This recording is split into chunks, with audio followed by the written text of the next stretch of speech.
and a breach of trust. The only thing I can say is that I think it's a shame. Going to a concert?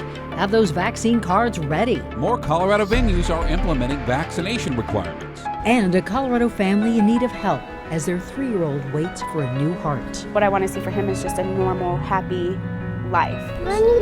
Mama. We begin with some breaking news tonight. An Aurora police officer has been fired.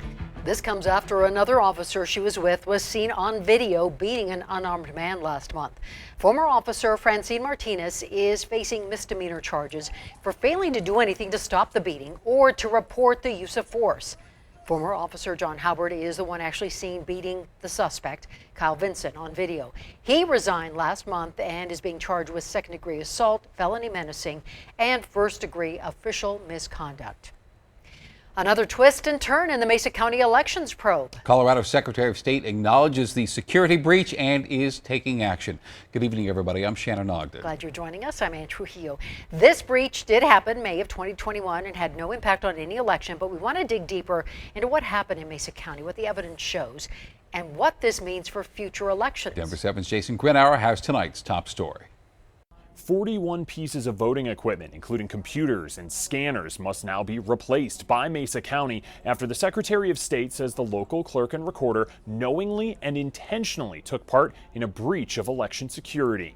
Mesa County clerk and recorder allowed a security breach and by all evidence at this point assisted it. Colorado Secretary of State Jenna Griswold says her office found evidence that during a voting equipment update in May of 2021, Mesa County clerk and recorder Tina Peters directed Mesa County staff to turn off the video surveillance of their voting equipment, as well as authorize a non-employee into the trusted build after misleading my office on the person's employment status. That breaks election rules. It also allowed for someone to film passwords to the county's voting equipment, which were eventually leaked online by a known conspiracy theorist. It was a solo, intentional, and selfish act that jeopardized the conduct of and integrity of the elections in Mesa County and affects the confidence of voters throughout the state and the country. Because of this, the Secretary of State announced that voting equipment that was involved could no longer be used. Machines will have to be replaced,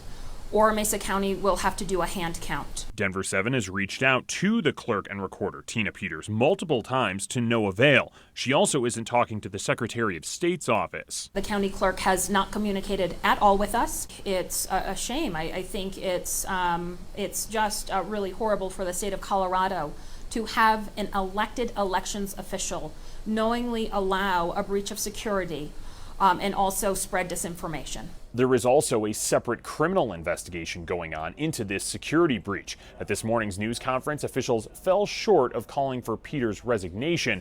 The Secretary of State said this only impacted one county, did not happen during an election, and will not impact any future elections. She emphasized that the security of Colorado's elections as a whole is still strong. In the newsroom, I'm Jason Grinauer, Denver7. We have that entire Secretary of State's report, plus more details on what led up to this investigation in Mesa County right now for you on the denverchannel.com. And you can also always get the very latest on our free Denver7 app. Just download it to your streaming device. Also new at 5, CDOT now says the reopening of I-70 through Glenwood Canyon could be impacted by storms. That area could get rain tomorrow, which CDOT says could hinder lanes reopening by sometime Saturday. So an exact time on reopening, that's still being determined. If you are planning to head to a concert anytime soon, the rules are changing. More Colorado venues are now requiring proof of vaccination or a recent negative COVID test to get in. This includes now Fiddler's Green in Greenwood Village, Mission Ballroom in Denver's Rhino neighborhood. The requirement also is extending to venues that sell tickets through AEG, including the Bluebird Theater and the Ogden Theater in Denver and the Gothic in Inglewood. AEG also sells tickets for venues like Red Rocks and Ball Arena. Now, we've reached out to see if they will implement the new policy, but we have not yet heard back. Now, all of these changes at Colorado venues come off the heels of one of the largest festivals to happen since the pandemic, Lollapalooza. Chicago state health officials said today the festival was not a super spreader event. The nearly 400,000 attendees who went did have to show vaccination proof or proof of a recent negative test.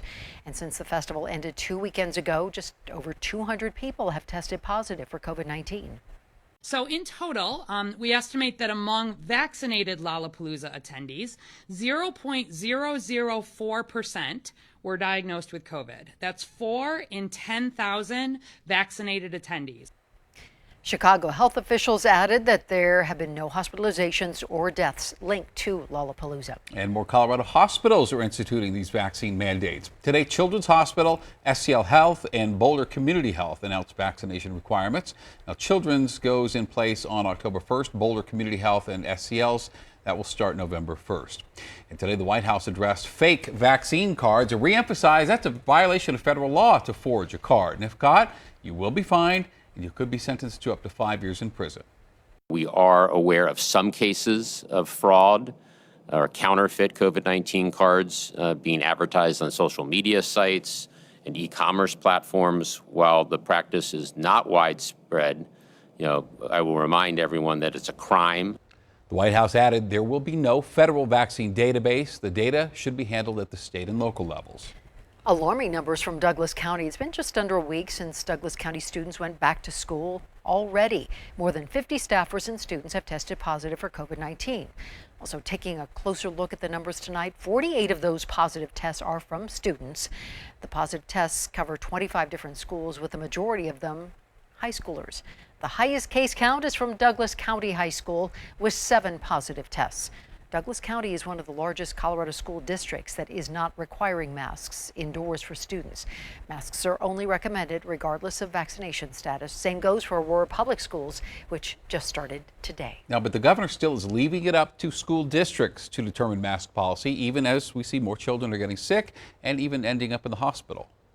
There are 7 kids 10 and under among the 501 hospitalizations. This most recent data we have. There's a few day lag on that.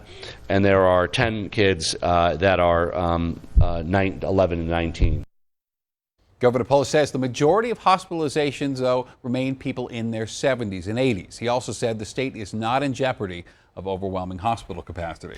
The state is working on a plan to pay students to get tested regularly for COVID-19.